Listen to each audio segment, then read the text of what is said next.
তেহিয়াং একটি মিটিংয়ে কথা বলছিল। হুট করে তার কিছু একটা ঝাপসা মনে পড়ল।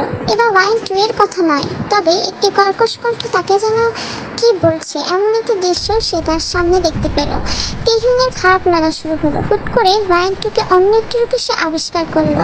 কি ভুবনমোহিনী সুন্দর সেই চোখ, গোলাপের ন্যায় ঠোঁট, সঙ্গে তার খিলখিল করা হাসি দৌড়াচ্ছে যাতে তাকে তেহিয়াং ছুতে না পারে। তার পোশাক প্রাচীন যুগের নারীদের মতো ছিল, যা ওয়াইন 2 এর ঐশ্বর্যতা ফুটিয়ে তুলেছে। মিস্টার কিম, মিস্টার কিম, কোথায় হারিয়ে গেলেন আপনি? কারো রেখে হুঁশ ফিরে পেল তেহিয়াং। দুঃখিত, তবে আমার মতে আজকে এটুকু যথেষ্ট ছিল। তেহিয়াং নিজ কক্ষে প্রবেশ করলো, তবে স্বাভাবিকভাবে নয়। তার হাঁটার বাচনভঙ্গি দেখে মনে হচ্ছে সে হেলে পড়ে যাচ্ছে। তেহিয়াং তার নিজস্ব চেয়ারে বসার আগেই প্রচণ্ড মাথা ব্যথার কারণে জ্ঞান হারালো। জিয়ন জেকে তার নতুন কন্ট্রাক্টের জন্য গিয়ংজু এর প্রাচীন প্রাসাদটি দেখতে এসেছে। সঙ্গে এসেছে তার 15-16 জন সহযোগী। সে প্রাসাদটিতে প্রবেশ করতে যাবে, হঠাৎ পিছন থেকে ডেকে ওঠে মিস্টার নাম। Hello mister Jion. Mister Jion বলবো নাকি জমিদার জিয়ন? কিছুটা রসিকতার সুরেই বললেন মিস্টার নাম। আপনি হয়তো জানেন না, আমি জমিদারদের পছন্দ করি না। নিজের পরিচয় থাকতে স্বাচ্ছন্দ্য বোধ করি, সেটা আমার আগে থেকেই জানা। কিন্তু এত উচ্চবংশীয় পদবি আপনার পছন্দ না? ব্যাপারটা ঠিক মানা যাচ্ছে না। পদবিটা যতই উচ্চবংশীয় হোক না কেন, আমার একটু পছন্দ নয়। কী কারণে পছন্দ নয় তা কি জানতে পারি? কারণটা আমার অজানা, তবে এই সম্পর্কিত কথা না বাড়ানোই ভালো। বেশ, তবে যাওয়া যাক। জেকে এবং মিস্টার নাম ভিতরে প্রবেশ করলো। মিস্টার নাম আগেই প্রবেশ করলো, কেননা জেকে আশপাশটা একটু ঘুরে দেখতে চেয়েছিল। আশপাশটা দেখতে দেখতে সে খোদাই করে একটা অস্পষ্ট নাম দেখতে পেল। মনে হচ্ছে এই প্রাসাদটিরই নামকরণ করা হয়েছিল এটি। মিস্টার নাম জেকে এত পেছনে থাকতে দেখে তাকে পুনরায় ডেকে উঠল। মিস্টার জিয়ন, গেটের বাইরে থেকে যাওয়ার ইচ্ছা আছে নাকি? ভিতরে আসুন। জি, আসছি বলেই জেগে প্রাসাদটির বড় গেটের ভিতরে একটি পা এগিয়ে দিল। সঙ্গে সঙ্গে তার যেন একটি শক লাগলো। সে দূরে সরে গেল। সে চমকিত হলো, কিন্তু থেমে না গিয়ে পুনরায় গেটের ভিতরে যাওয়ার চেষ্টা চালালো। এবার কিছু হলো না তার। সে মনের ভুল ভেবে এগিয়ে চলল। তার এগোনোর সঙ্গে সঙ্গে যেন শুকনো পাতারাও নড়ে উঠছে। শান্ত পাখিরা জাগ বেঁধে উড়ে যাচ্ছে। আকাশটা মেঘাচ্ছন্ন হয়ে পড়েছে। আশপাশটা কেমন কেঁপে কেঁপে উঠছে। তার পায়ের শব্দে যেন প্রাসাদটি ভয় পাচ্ছে। তার স্থানে উপস্থিতি মনে হয় প্রকৃতির ভালো লাগেনি। আকাশ গর্জন দিয়ে উঠল, যেন তার প্রচণ্ড ক্ষোভ জীবন জেকের উপর। এই সবাই কোনো সেফ পজিশনে চলে যাও, পরিস্থিতি ভালো মনে হচ্ছে না, ঝড় শুরু হতে পারে, সবাই সাবধানে থাকো। যে কেউ প্রকৃতির হঠাৎ এমন পরিবর্তন দেখে আশ্চর্য হলো। সে বেশি না ভেবে একটি সেফ জায়গায় চলে গেল। প্রাসাদটিতে তারা এখনো ঢুকতে পারেনি। হঠাৎ এমন পরিবর্তনে সবাই আশেপাশের বাড়িগুলোতে আশ্রয় নিল। অন্যদিকে মিস্টার লি প্রচণ্ড চিন্তা করছে। মিসেস লি তো জ্ঞানই হারিয়ে ফেলেছেন। ওয়াইন এবং ওয়াইন 3 তাকে সামনে নিচ্ছে। তোমাদের কি মনে হয় ওয়াইন 2কে তারা কোথায় নিয়ে যেতে পারে? আমরা তো কিছুই আন্দাজ করতে পারছি না। হুট করে এমন কিছু আশা করিনি। এখানে আমাদের নতুন আশা, এখন আশপাশটা ভালো করে চেনা হয়নি। থানা থেকে যে সহযোগিতা নেব তাও তো পাচ্ছি না। বাইরে যে আবহাওয়া।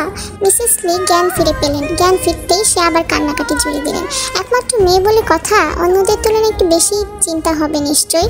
এই পরিস্থিতির মধ্যে হঠাৎ কল বেজে উঠল। ওয়াইন এর ফোনে কল এসেছে তার বাড়ি থেকে। ওয়াইনের বাসার কাজের লোক হঠাৎ টেলিফোন থেকে কল করেছে। ফোন দিয়ে সে বলে, ওয়াইন আম্মা তাড়াতাড়ি বাসায় আহেন। সুগা আব্বা হঠাৎ কইরা অজ্ঞান হয়ে গেছেন। বাইরের আবহাওয়া ভালো না, বাসায় কেউ নাই। আমি কাম করছিলাম, হঠাৎ দেখি সুগা আব্বা মাথায় হাত দিয়া চিৎকার করতেছে। তারপর কিছু বুঝবার আগেই সে জ্ঞান হারিয়ে মাটিতে পইরা গেছেন। এখন আমি কি করবো বুঝবার পারতাছি না। কি বলছেন? আমি যত তাড়াতাড়ি সম্ভব আসার চেষ্টা করছি। ওয়াইনকে এভাবে হুট করে দাঁড়িয়ে ঘাবড়ে যেতে দেখে ওয়াইন 3 বলে, কি হয়েছে ওয়াইন? ভাইয়া হঠাৎ অজ্ঞান হয়ে গেছেন। ভাইয়ার নাকি হঠাৎ প্রচণ্ড মাথা ব্যথা শুরু হয়, পরে নাকি মাথা ব্যথার যন্ত্রণায় অজ্ঞান হয়ে ফ্লোরে পড়ে গেছে। ওয়াইন 3, আমাকে এখনই যেতে হবে। তুই পাগল হয়ে গেছিস? দেখেছিস বাইরে কি অবস্থা? ঝড় হবে একটু পর। তুই এই অবস্থায় বাহিরে যাবি? আমার ভাইয়ের থেকে বেশি আর কিছু না, এমনকি আমার নিজের জীবনও না। আমাকে যেতেই হবে রে। তুই বরং আঙ্কেল আন্টির কাছে থাক। এখন যেতে হবে না। এই অবস্থায় আমি তোমাকে একা বাহিরে ছাড়তে পারবো না। আঙ্কেল, বোঝার চেষ্টা করুন, ভাইয়ের অবস্থা ভালো না। আমি না গেলে যদি ভাইয়ের কিছু হয়ে যায়, আমি নিজেকে মাফ করতে পারবো না। ভাই আমার জন্য অনেক কষ্ট করেছে, সেখানে এখন তার এই অবস্থা। আমি কিছুতেই এখানে থাকতে পারবো না। বেশ, তবে আমিও যাচ্ছি তোমার সাথে, চলো। না আঙ্কেল, আন্টিকে এই অবস্থায় রেখে আপনার যাওয়া ঠিক হবে না। ওয়াইন 3 একা একা পারবে না, ওকে সাহায্য করুন আপনি। আমি একাই যেতে পারবো। বলেই বেরিয়ে গেল ওয়াইন। তবে ঘর থেকে যেমনটা দেখা যাচ্ছিল তার থেকে বাজে অবস্থা বাহিরে। কিছুটা দূরে আসতেই বুঝতে পারলো ওয়াইন রাস্তায় একটাও গাড়ি নেই। গাছ মনে হয় ভেঙে পড়ছে, কিছুটা এমনই দেখতে লাগছে। ওয়াইন আর নিতে পারছে না, একের পর এক ঝামেলা লেগেই আছে তার জীবনে। ওয়াইন কিছুটা সামনে আগাতেই বড় বড় গাছের কবলে পড়লো। হঠাৎ বৃষ্টি নামতে শুরু করলো এবং কোথা থেকে একটা কাঠের টুকরো এসে ওয়াইনের মাথায় বাড়ি খেলো। সঙ্গে সঙ্গে তার মাথা ফেটে রক্ত ঝরা শুরু করলো। এই অবস্থায় আরো কিছুটা যেতেই সে তার হুঁশ হারালো। কায়ের আস্তানায় বাঁধনে আবদ্ধ ওয়াইন টু। তার সামনে কতগুলো মাতাল মাতলামি করছে। ওয়াইন টুকে এখনো তারা কিছুই করেনি। কেন করেনি তারা তা জানে। তারা অপেক্ষা করছে তেহংয়ের জন্য। তবে এতক্ষণ যাওয়ার পরেও তেহং আসছে না দেখে তারা বিস্মিত হলো। কায়ের সাঙ্গুয়ের মধ্যে একজন বলে উঠলো, কিরে তোর নাগরের দেখে আসার নামই নাই, ভালোবাসা কি এই ঝড়ে উড়ে গেছে নাকি? তার কথার তালে হেসে উঠলো বাকিরা। হ্যাঁ, মনে হয় এই জন্য আর ভালো ঠালো বাসে না তেহং থেকে। এই জন্য মনে হয় কাছে তোর মুক্ত হবে। তোরা কার কথা বলছিস আমি জানি না, বাট আমার বাবা তোদের একটা কেউ ছাড়বে না। দেখা যায় মুখে শয়তানি হাসি নেই। ওয়াইন তো আর কিছু বলতে পারলো না। তার হঠাৎ মাথা ঘুরতে শুরু করে। মাথায় প্রচন্ড যন্ত্রণা অনুভব হয়। সে তাকিয়ে থাকতে না পেরে অজ্ঞান হয়ে পড়ে। জিমনাস ভার্সিটিতে নিজের দায়িত্বরত ক্লাসগুলো নিয়ে বরাদ্দকৃত টিচার্স রুমে অবস্থান করছিল। ভার্সিটি শেষে সবাই চলে গেলেও তার কয়েকটি পরীক্ষার্থীদের খাতা দেখা বাকি ছিল। তাই সে টিচার্স রুম থেকে লাইব্রেরিতে চলে যায়। লাইব্রেরিতে খাতা দেখার সময় বাহিরে হঠাৎ প্রকৃতির এমন পরিবর্তন দেখে সে আনমনে নিজেই নিজেকে বলে ওঠে, প্রকৃতির আজ এত বিশাল পরিবর্তন। কাল অবধি তো সব ঠিকই ছিল, তবে আজ হঠাৎ কি হলো?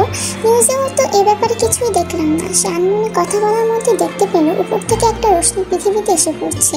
প্রকৃতির হঠাৎ এই পরিবর্তন আর পৃথিবীতে আগত রশ্মি আসার মানে তো সবাই ঝড়ের কারণে প্রাসাদের বাইরের বাড়িগুলোতে আশ্রয় নিতে পারলেও জেগে তা পারেনি। প্রাসাদের ভিতরেই একটি নিরাপদ জায়গায় সে এবং মিস্টার নাম আশ্রয় নিয়েছিল। অনেকক্ষণই তো হলো দাঁড়িয়ে আছি, প্রাসাদের ভিতরেই যেহেতু আছি চলুন একটু ঘুরে দেখি। আমারও মনে হয় প্রাসাদটা ঘুরে দেখা উচিত, চলুন তাহলে। এ বলে জেকে এবং মিস্টার নাম প্রাসাদটি ঘুরে দেখতে লাগলো। জেকে প্রাসাদটি ঘুরে দেখতে দেখতে একটি কক্ষে প্রবেশ করলো। সেই কক্ষের দরজায় পা বাড়াতেই হঠাৎ তার সামনে ঝাপসা কিছু স্মৃতি ভেসে উঠলো। তবুও সে না থেমে সামনে এগিয়ে গেল এবং একটি ডায়েরি খুঁজে পেল। ডায়েরি বললে ভুল হবে, একটা অ্যালবাম বলা যায়, যেখানে পৃষ্ঠা জুড়ে আঁকা তার ছবি, তার বিভিন্ন অ্যাঙ্গেলের ছবি। তবে তা এই যুগের পোশাক আশাক এর মতো না, তার দাদার আমলের।